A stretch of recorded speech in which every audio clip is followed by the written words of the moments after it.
Hello friends, मी doctor Sheetal Mahajan. आपल्या weight loss Shravan या सिरीजच्या part 4मध्ये मी तुमच्या सर्वांचं मनापासून स्वागत करत आहे. तर आज पार्ट 4मध्ये आपण फायबर ह्या गोष्टीवरती डिस्कस करणार आहोत. फायबरचा आणि वेट लॉसचा खूप जवळचा संबंध आहे. असं म्हणतात की जे लोक फायबर जास्त कन्झ्युम करतात त्यांची वेट लॉस हा खूप फास्ट होतो, प्लस त्यांचं अँटी एजिंग खूप चांगल्या पद्धतीने होतं. म्हणजे त्यांचं एज हे कधीही जास्त दिसत नाही, प्लस त्यांची वेट लॉसमध्ये स्किन जी लूज पडत असते ती लूज पडत नाही. तर फायबरचा रोल हा खूप गरजेचा असतो, कारण तुम्ही जेव्हा फायबर कन्झ्युम करता तेव्हा तुमच्या GI फ्लोराला ते डायजेस्ट करण्यासाठी वेळ लागतो. त्यामुळे तेवढा वेळ तुमचे क्रेविंग्स कमी होतात. त्यामुळे बऱ्याच लोकांना जे ओबेज लोक असतात त्यांना सारखी भूक लागत असते, तर ती भूक त्यांची कमी होते. प्लस त्यांचे क्रेविंग्स असतात, शुगरचं क्रेविंग असतं, मिठाचं क्रेविंग असतं, जंक फूडचं क्रेविंग असतं. हे सगळे क्रेविंग्स कमी करण्यासाठी फायबर मदत करते. फायबर हे डेली तुम्हाला 25 ग्रॅम ते 40 ग्रॅमपर्यंत कन्झ्यूम केलं पाहिजे. फायबर कशामध्ये मिळतं? फायबर तुम्हाला सगळ्या प्रकारचे फ्रूट्स आहेत, सगळ्या प्रकारचे व्हेजिटेबल्स आहेत, याच्यामधून तुम्हाला चांगल्या पद्धतीने फायबर मिळतं.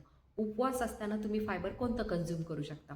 उपवास असताना तुम्ही सगळ्यात चांगले फायबर म्हणजे तुम्ही काकडीचा यूज करू शकता, पंपकिन म्हणजे भोपळा यूज करू शकता, देन तुम्ही पियर यूज करू शकता, तुम्ही ॲपल यूज करू शकता, तुम्ही पायनॅपल यूज करू शकता.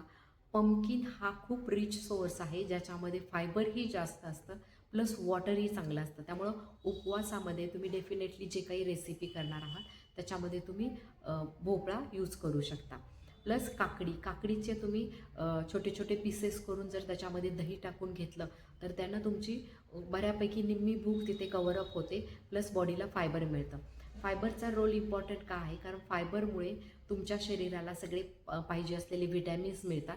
देन तुमच्या शरीरामध्ये क्रेविंग्स कमी होतात आणि फायबरमुळे तुमचं एजिंग जे काही आहे ते एजिंगचं प्रोसेस स्लो होते. त्याच्यासाठी फायबर हे खूप गरजेचं असतं. पण फास्टिंग करताना आणि फायबर हे दोन्ही काउंट करणं खूप गरजेचं असतं.